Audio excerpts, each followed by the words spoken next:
Is China running bioweapons labs in the US? Commentary. Is the Chinese regime operating state-run biological weapons laboratories inside the United States? At the time of this writing, the answer is, we don't know. But that doesn't mean suspicions are appearing out of thin air. When you step back and look at capability, legal authority, past behavior, and a few troubling cases here at home, you can understand why some officials remain wary. China's undeniable biological capabilities. China is a signatory to the Biological Weapons Convention, which prohibits the development and stockpiling of biological weapons. On paper, that places Beijing alongside most of the international community in rejecting such weapons. At the same time, U.S. State Department compliance reports have occasionally raised concerns about transparency in China's biological research programs. Dual-use programs are common and are not an exception in China's industrial and scientific policies. That's not proof of an active weapons program.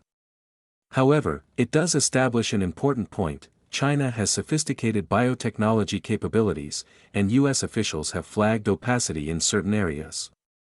Chinese biotech companies in America. Chinese biotech companies have operated in the United States for decades, particularly in genetic sequencing and diagnostics. One of the most discussed examples is BGI Group, formerly known as Beijing Genomics Institute. BGI has provided genetic sequencing services globally, including in the United States. For years, there have been concerns about China's integration of genomic data and potential military applications. In fact, the U.S. Department of Commerce was compelled to add certain BGI subsidiaries to its entity list over national security concerns. Those actions were driven by worries about data security and possible links to China's military establishment. But there has been no public evidence showing that BGI or similar companies were running biological weapons labs in the United States. This distinction, though perhaps minimal in appearance, matters. Dual-use biotechnology research that can serve both civilian and military purposes undoubtedly creates gray areas, but gray areas are not proof of covert weapons operations. The Reedley, California lab incident. In 2023, authorities in Reedley, California, discovered an unlicensed laboratory containing pathogens and lab animals. That story understandably grabbed headlines. The operators were not only charged with regulatory and fraud violations related to the presence of biological materials, but also had ties to Chinese nationals. That combination is enough to make anyone uneasy and raise eyebrows. Nonetheless, federal authorities did not conclude it was a CCP-directed biological weapons facility. No official U.S. government statement linked it to a Chinese military program. What it did reveal, however, were regulatory gaps and biosecurity weaknesses, and how easily oversight can fail. When foreign ties are involved, suspicions naturally rise, even if evidence of state direction is absent. Beijing's legal leverage.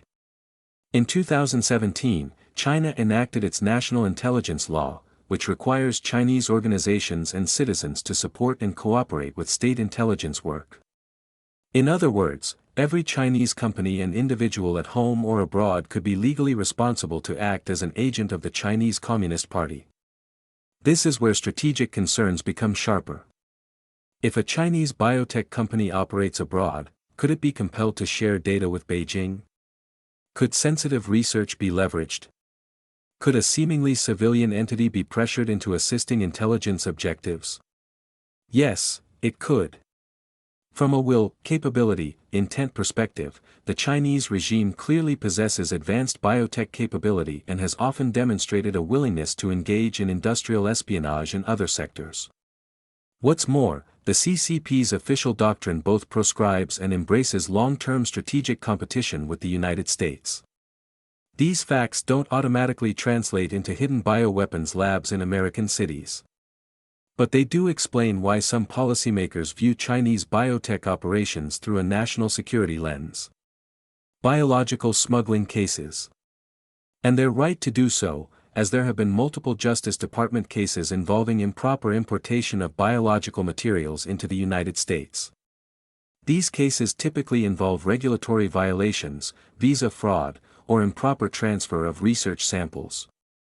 They are serious offenses, but they have not established a coordinated CCP biological weapons program inside the United States.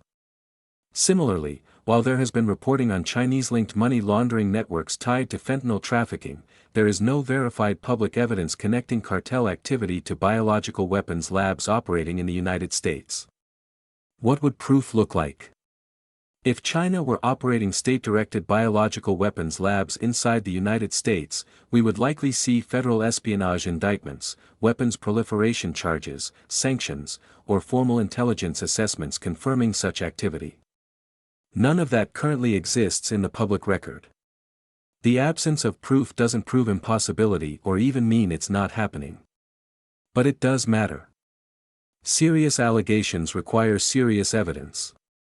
Are the suspicions groundless? Not entirely. China has undeniable advanced biotech capabilities, the legal mechanisms to compel corporate cooperation, and is engaged in a strategic rivalry with the United States. Furthermore, there have been documented cases of regulatory violations and opaque laboratory activities. Those facts create conditions in which suspicion is not unreasonable, even if there is no smoking lab, so to speak. But as of now, there's no verified public evidence that the CCP is operating bioweapons labs inside the United States. But strategic vigilance is certainly reasonable, and preparing for that possibility is a smart policy. In national security analysis, credibility depends on holding both thoughts at once, staying alert to real risks while insisting on evidence before drawing conclusions.